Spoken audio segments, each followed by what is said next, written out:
We have finished studying the four metaphors. Now we proceed to the second conduct to be adopted while listening to teachings, the 6 transcendent perfections. The 6 transcendent perfections. A person listening to the teaching should practice the 6 transcendent perfections, ACT Paramita.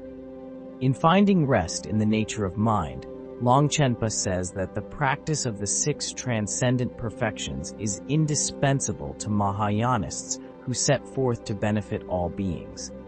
Thus, all the deeds of the Buddha during his casual stage are encompassed within the 6 transcendent perfections. Therefore, when we listen to teachings, study and practice the Dharma, and propagate the Buddha's teachings, practicing the 6 transcendent perfections is of vital importance. Without this practice, you are not necessarily on the Mahayana path. Some people think, when I am practicing generosity, I cannot uphold discipline. When I am upholding discipline, I cannot practice patience. When I am practicing patience, I cannot practice diligence, meditation, or wisdom. In their minds, the 6 transcendent perfections seem to be segregated from each other, like one hill in the east and another hill in the west. Such a viewpoint is wrong. It says in the sutras and shastras, including the ornament of the Mahayana sutras, the ornament of clear realization, and the sutra on the Mahayana principle of the 6 paramitas, that the practice of one transcendent perfection can simultaneously include all the other 5 transcendent perfections. In other words, each transcendent perfection encompasses all the other perfections. This is the supreme state of a bodhisattva. Particularly, the last few chapters on practice in the ornament of clear realization often bring up the subject of one transcendent perfection encompassing the other 5, saying this signals the perfection or culmination of practices. You shouldn't think, I spend my whole day listening to teachings, so I don't have the opportunity to practice generosity, discipline, patience, and more. How is it possible for me to practice the 6 transcendent perfections? Please do not think this way. Even if you have no time for virtuous actions, such as practicing generosity by organizing or participating in a charity event for the underprivileged, you can still practice the 6 transcendent perfections by listening to teachings with impeccable manner and an appropriate demeanor. Some people used to know little about this, so they shunned Dharma teachings and instead collected alms everywhere and donated the money, thinking that by doing so they could perfect the practice of generosity. This was very wrong. If you follow the skillful means introduced later in today's teaching, you can perfect the practice of the 6 transcendent perfections through attending one Dharma class. In contrast, if you don't follow the skillful means below while listening to teachings, you won't accumulate merit from practicing the 6 transcendent perfections. Instead, you may generate many negative karmas. So please pay extra attention to this. In general, before a Tibetan master gives teachings, he will first introduce how to listen to teachings properly. Therefore, except for those who didn't receive Dharma teachings in a systematic manner, most Tibetan practitioners are aware of the proper way to listen to teachings. Whichever ethnic group you belong to, and wherever you live, I wish for you to also know the proper way and to act accordingly. By doing so, the benefits of pursuing Dharma can finally sprout and root in your mind stream. We should listen to teachings for attaining liberation, not for building up a nicer image in front of others.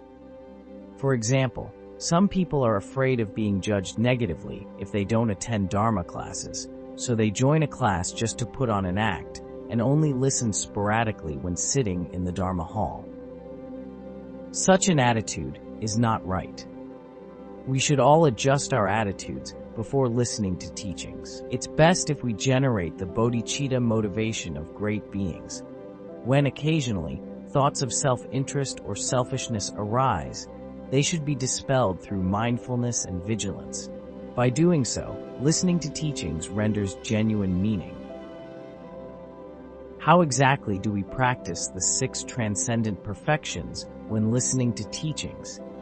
The Tantra of thorough comprehension of the instructions on all Dharma practices says, make excellent offerings such as flowers and cushions. Put the place in order and control your behavior. Do not harm any living being.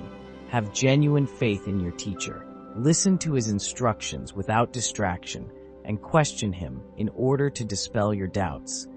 These are the 6 transcendent perfections of a listener. More specifically, the 6 transcendent perfections pertaining to a person listening to the teaching are generosity. Make excellent offerings such as flowers and cushions. Before the teaching starts, prepare the teacher's seat and arrange cushions on it. If there is nothing on the seat but a flat board, the teacher may feel uncomfortable after sitting on it for a long time. Therefore, a cushion should be put on the seat. The great Jigme Phuntsok Rinpoche mentioned that the cushion should be neither too hard nor too soft. If the cushion is stuffed with super soft foam, the teacher will sink into it and he will find it difficult to get up. The teacher will not appear graceful when struggling to get out of the seat.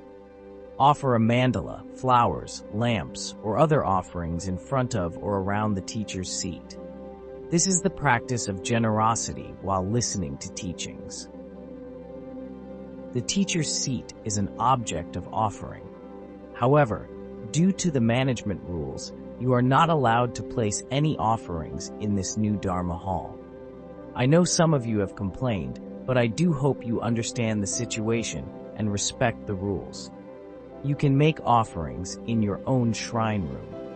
Moreover, I don't think there is any benefit for you to offer me lamps or flowers, so you are better off making offerings in front of a statue or an image of the Buddha. To lay practitioners, the place where you listen to teachings is equivalent to a Dharma hall. Your teacher is on TV, so you can make lamp offerings in front of the TV. I am joking here. Well, it is not necessary to make such offerings. But when you listen to teachings in a group, it's better to clean up and decorate the room and to provide a TV for the listeners. This is also a practice of generosity in itself. The TV plays an important role for Dharma listeners. You can see it as a manifestation of Buddhas and Bodhisattvas. The TV represents the teacher, so if possible, you should get a good TV. Some lay people live in very nice houses, yet the TV is quite shabby. The teacher doesn't appear graceful. Even worse, sometimes when more than 20 people listen to teachings together, there's only a small laptop on a desk for viewing, so many can barely see or hear. This is not very good, either. Living conditions in cities are not too bad these days, so you should be able to afford a decent TV to listen to teachings. If the situation is indeed challenging, then each of you may contribute so the group can afford a big TV. I think this purchase is not a waste of money. Just think how much worldly people have spent on meaningless drinking and eating. Therefore, we shouldn't casually deal with such meaningful things as listening to teachings. Some people may think we are sharing the cost, but the TV stays in that person's house. It is unfair. Or, so many people are listening to teachings. Forget it. Let's just use that broken TV for a formality. In such cases, the group may not hear the teachings well. You don't have to listen to teachings by physically sitting in front of the teacher. Whichever skillful means you use to benefit from the Dharma, you should see those means as the manifestation of the teacher. In the past, when a teacher was teaching, only a limited number of Dharma students could hear. If the crowd was too big, it was almost impossible to deliver the teachings to everyone present. Due to technological advancements, tens of thousands of people living in different places can listen to teachings at the same time via TVs, computers, and mobile devices. Therefore, you should consider these electronic devices a teacher as well. Creating favorable conditions that help people listen to teachings is the practice of generosity. Some lay people are quite generous and bring fruits and bottled water to share when attending group studies. By doing so, they practice generosity, bringing happiness to other group members, so more and more people join the group. In comparison, members of other groups bring nothing to share, not even water, so gradually people leave those groups. Actually, it shouldn't be like this. One shouldn't join a Dharma group study for the sake of getting fruit or bottled water. Although it is necessary for people to practice generosity, we shouldn't require people to buy things to share if they don't have the means. A Tibetan saying goes, if a man is poor, it is impossible for him to donate his property. If a man is dead, it is impossible for him to stand up. If you really cannot afford to make offerings, you may simply visualize the practice of generosity or aspire to do so in the next life. If, on the other hand, you are capable, then you should spend money on meaningful things instead of wasting it on meaningless things. In short, when listening to teachings, you should try your best to practice offering and giving. This is the practice of generosity. Discipline. Put the place in order and control your behavior. To make the place neat and comfortable, you should gently dampen the dust with water, thoroughly clean the area, spray fragrance, and so on. Meanwhile, you should refrain from all disrespectful behaviors and adopt appropriate conduct from the beginning to the end of a teaching, whether it spans as long as an entire teaching series or as short as a single lecture. This is the practice of discipline. When listening to teachings, eminent masters and good practitioners will always listen with bliss and joy, as if they were enjoying precious nectar. In contrast, because of their karmic influence, some people whisper to each other and do sneaky things in class. In fact, you shouldn't do something else when listening to teachings. Your actions of body, speech, and mind should be impeccable and respectful, and you should abandon behaviors such as arrogance and refrain from disdaining others. In fact, it is not too difficult to practice these 6 transcendent perfections. It is hardly possible for an ordinary person to rest in a state of threefold purity, a state beyond any conceptualizations and fabrications. But it is relatively easier to practice the 6 transcendent perfections as long as you often examine your body, speech, and mind with mindfulness and vigilance. Patience. Do not harm any living being. When listening to teachings, make sure not to harm living beings, including insects, either deliberately or accidentally. Of course, it is rarely possible to kill a big animal like a yak while listening to teachings. But when you are bitten by a mosquito on a hot summer day, you shouldn't swat it while listening. The same principle also applies to other insects, including cockroaches and ants. Meanwhile, you shouldn't harm your Dharma peers, including Vajra sisters and brothers. Some Buddhists display a bad temperament and engage in inappropriate conduct. During group studies, such a person may vent their anger, verbally abuse, and attack group members. This is really bad. In addition, when listening to teachings, no matter how hot or cold the conditions are, however long the teaching is, or however difficult the situations you encounter are, you should try your very best to bear it. For Sangha members at Larungar, it costs nothing to walk from their living quarters to the Dharma hall, whereas urban lay practitioners very often have to spend money on transportation in order to attend teachings. If they don't have money, it's hard for them to listen to teachings or participate in life releasing.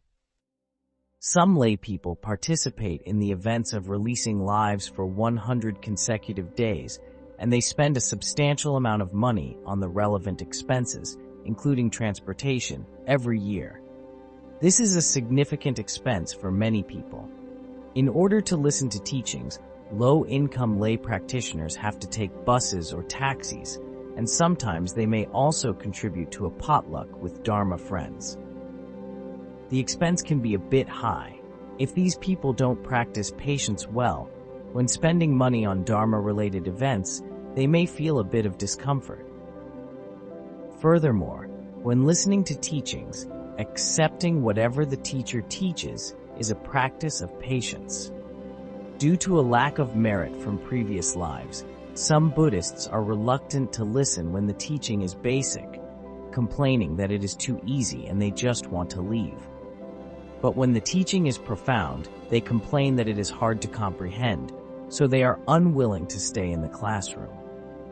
In comparison, Buddhists with great merit are willing to accept whatever the teacher teaches, whether basic or profound. As for myself, I never become impatient, whether the teachings are basic or profound. Instead, I experience indescribable bliss when listening to teachings, suggesting that perhaps I had listened to and contemplated them in previous lives. When I was a school student, I disliked secular subjects such as physics, chemistry, and history. I felt that these subjects didn't cover the ultimate reality, so they were not interesting. When I finally encountered the Dharma, I was and still am deeply impressed by every single teaching I received.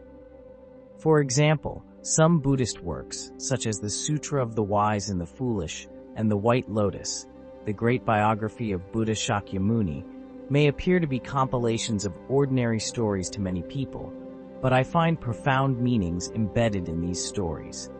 Worldly stories told by intellectuals don't attract me much, whereas Buddhist stories, however simple they appear, always enchant me. The great Jigme Phuntsok Rinpoche once taught us the Sutra of the Wise and the Foolish, and back then, I didn't remember many of the stories in this sutra. Before his parinirvana, Jigme Phuntsok Rinpoche taught the sutra again, about which I felt so delighted. People's karmic connection with the Dharma really varies, so that, for example, some Buddhists can accept neither basic nor profound teachings, a manifestation of their lack of patience. In fact, you should remain grateful and blissful about whatever you listen to. Holding such an attitude is the practice of patience. Diligence. Have genuine faith in your teacher. Set aside any wrong views concerning the teacher and the teaching, and listen with genuine faith and joy. This is the practice of diligence. I once watched a video of a Dharma master teaching in a Buddhist college. The teacher was beaming with joy while teaching, yet somehow the listeners appeared upset and gloomy, displaying various facial expressions. Had I been the master, I might have stopped teaching. It is not necessary to upset others. But everyone has their own way of handling things, and it seems that that Dharma master was okay with the audience's reactions. Normally, when listening to teachings, you shouldn't be upset or angry, but instead, you should be delighted. This joy arises because of how very rare it is, in hundreds of thousands of kalpas, to have the opportunity to listen to Mahayana teachings. Such an opportunity doesn't occur by chance, nor can it be attained merely through capacity or courage. It actually requires the accumulation of innumerable merits and causal conditions through many lifetimes. Now that you are fortunate enough to encounter a Mahayana teacher and the teachings, you should listen with great joy. In fact, this principle also applies to worldly teachings. If students appear annoyed and unhappy, the teacher won't be interested in teaching them. Ah, why do you all look kinder now? Well, feeling delighted about Dharma teachings is a long-term endeavor, so having such a feeling just for today is not enough. There are very few people in the Sangha who always have a straight face. I have never seen them smile during or after my class. Well, you know if I am referring to you. Meditation. Listen to the instructions without distraction. When listening to teachings, do not get distracted by thoughts or external factors. When distracted, you won't absorb the profound meanings of the Dharma. You have to focus on the teachings from the beginning until the end. Listen wholeheartedly and focus on the teachings. This is the practice of concentration or meditation. Lay aside anything else when listening to teachings. This is a good habit you should form. If you consciously do so from the start, you can always focus your attention on the teachings whenever you attend a Dharma class. In contrast, if you like mind wandering, then you will barely remember the teachings. Our mind is like a young kid. If the kid is trained well, he will always behave properly, whereas if the kid is used to mind wandering, it will be hard for him to correct this habit. Sometimes the teacher explains something very important in class, but the students hear nothing, as if their ears were not present. If you ask them, "What did you learn in the 1-hour class?"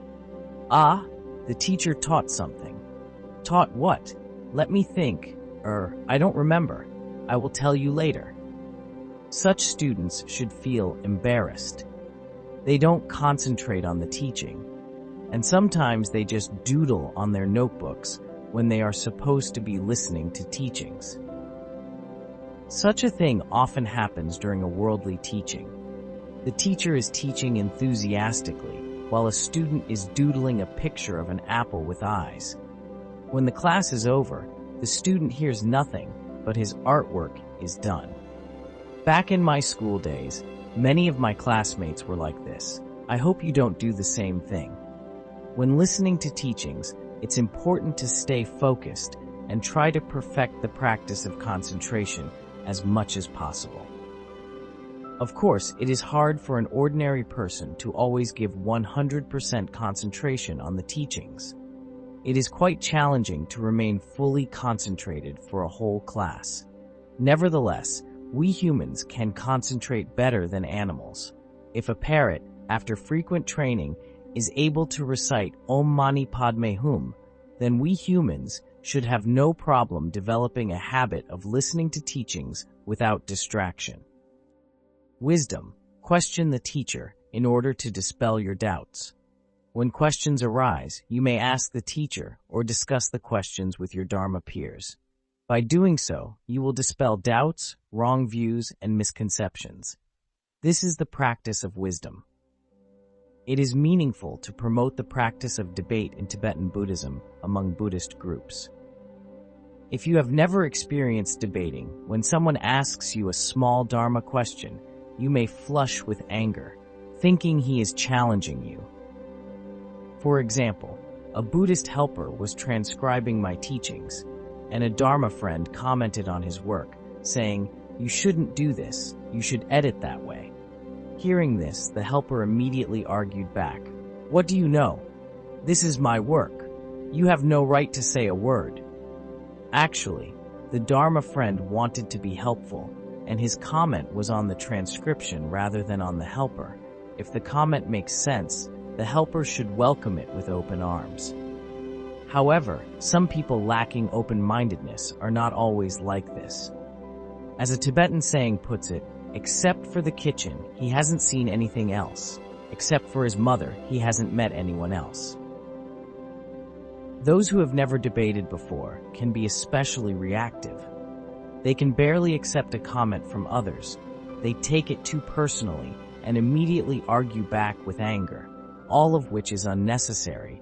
Through debate, we can internalize the genuine meaning of the Dharma.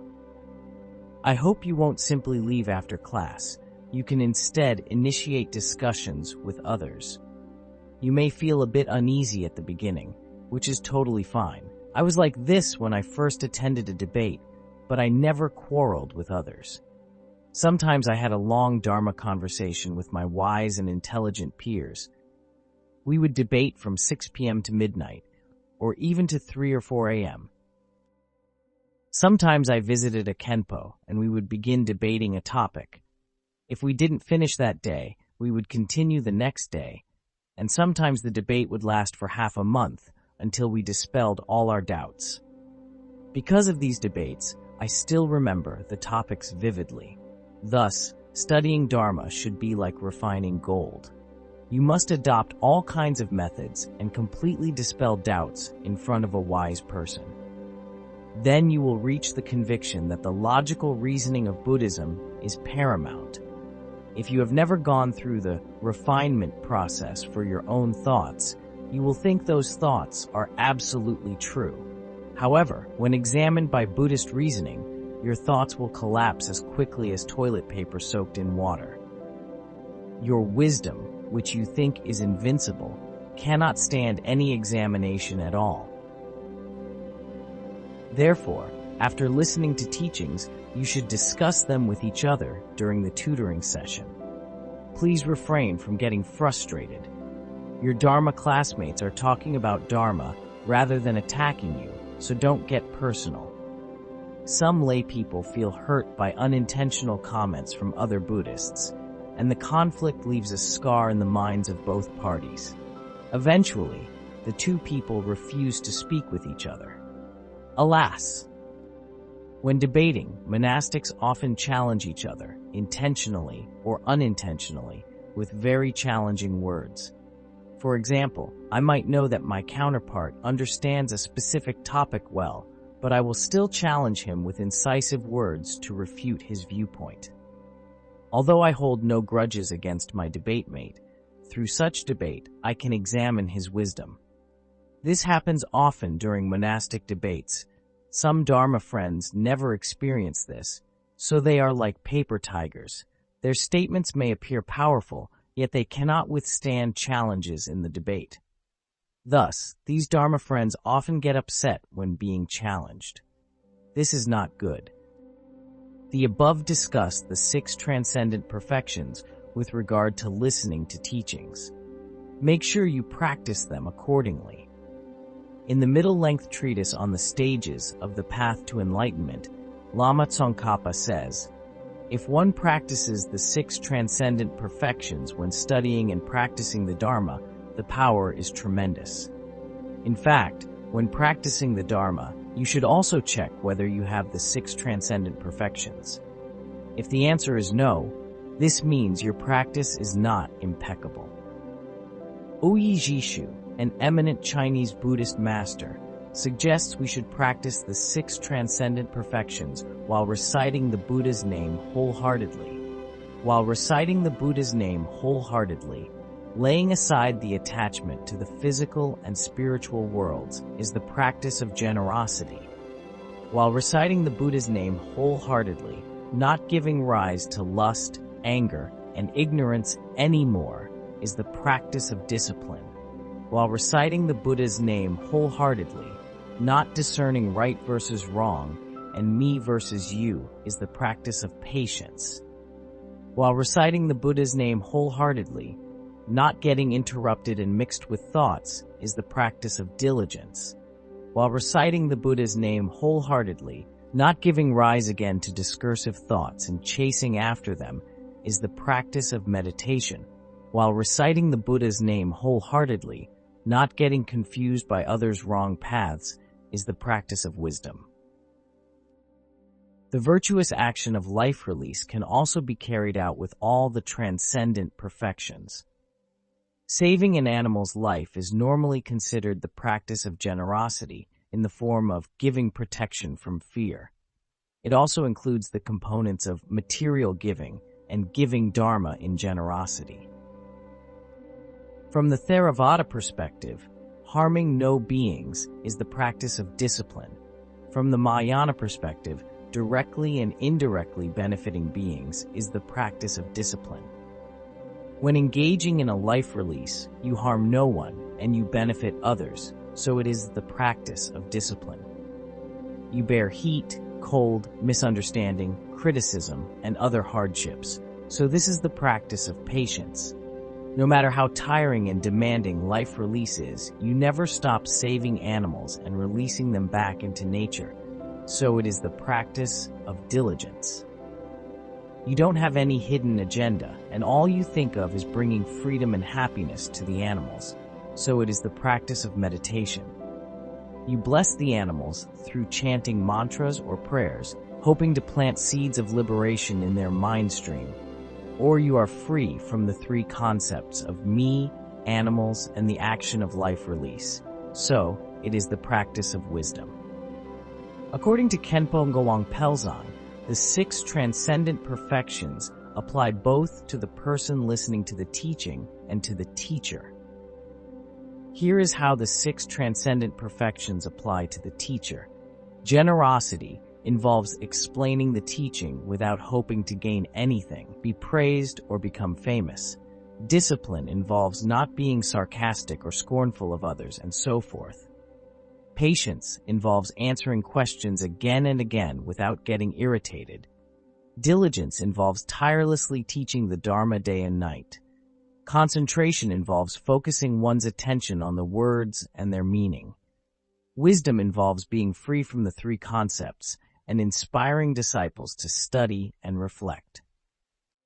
Speaking of concentration, a teacher definitely has to maintain concentration while teaching.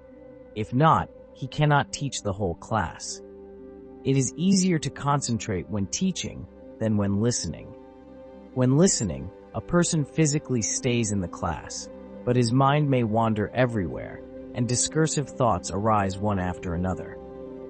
Unless detected by another's psychic power, the listener's mind wandering can barely be revealed.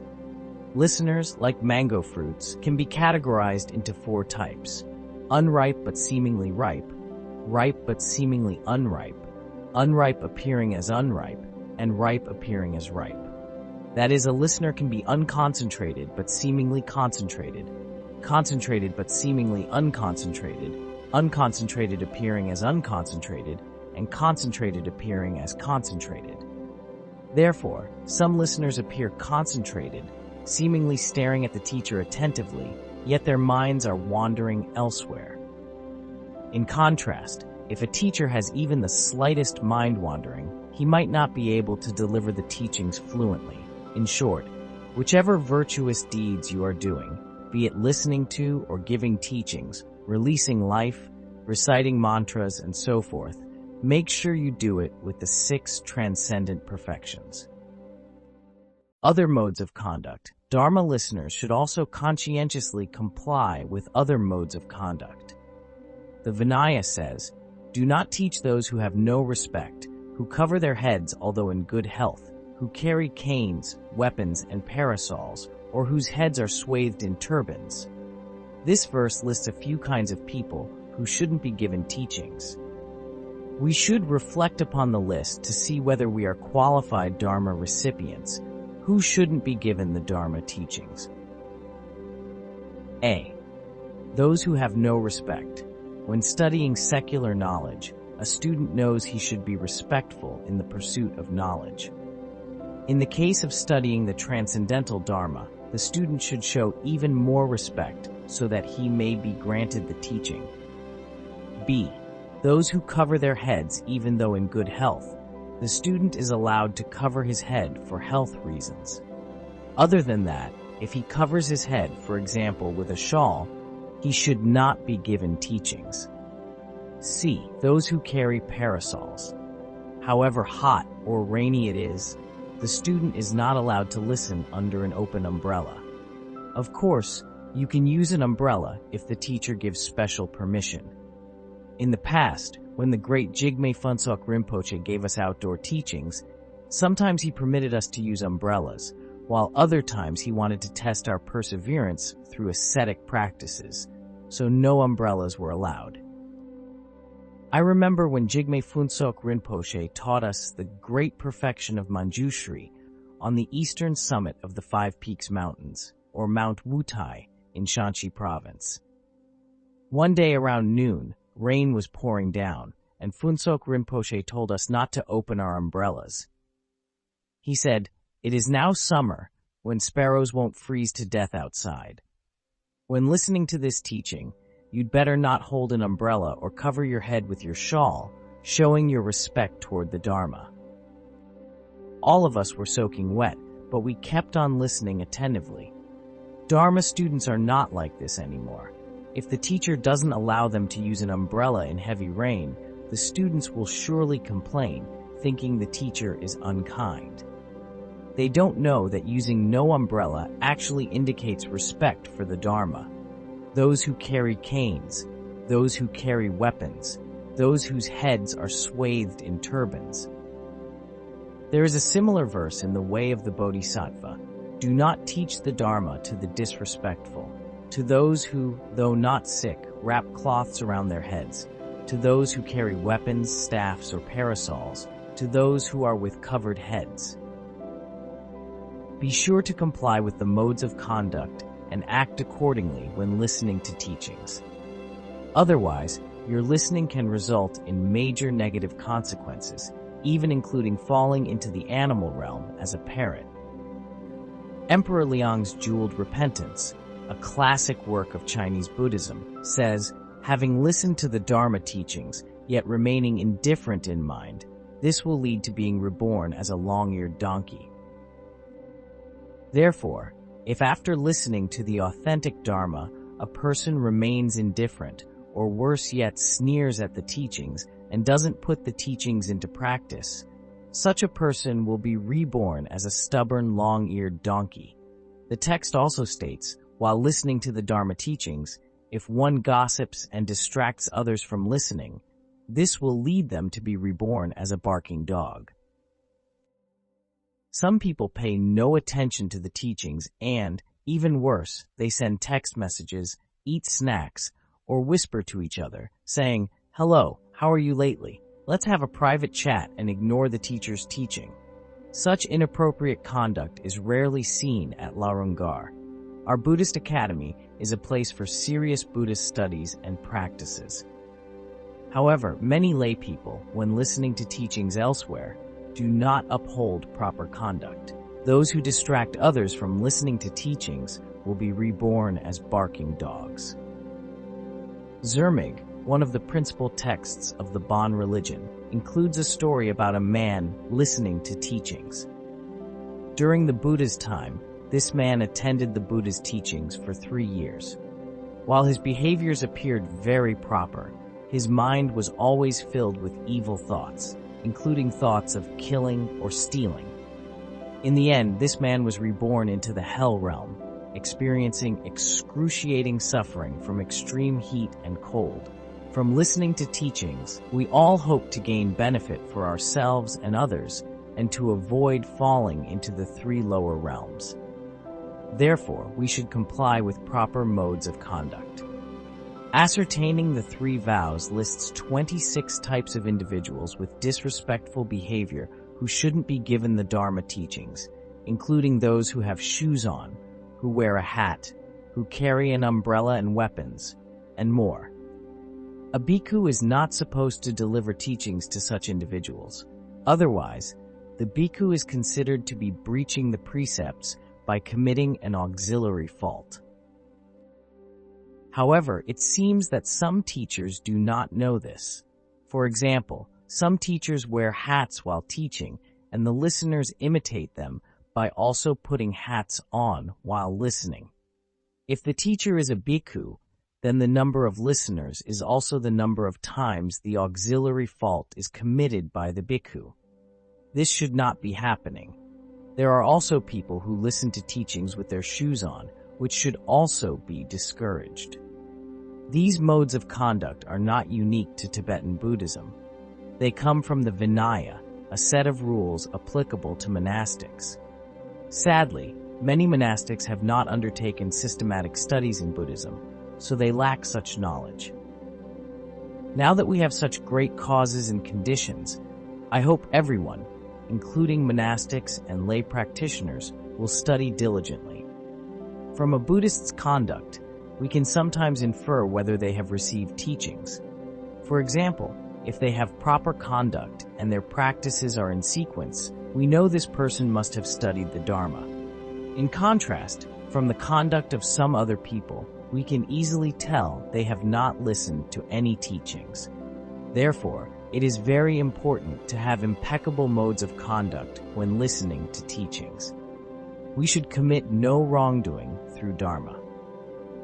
The above covers the modes of conduct to avoid, so now let's move to the conduct to adopt. And the Jataka says, take the lowest seat. Cultivate the dignified bearing of thorough discipline, with your eyes brimming with joy. Drink in the words like nectar, and be completely concentrated. This is the way to listen to the teaching. What should we do?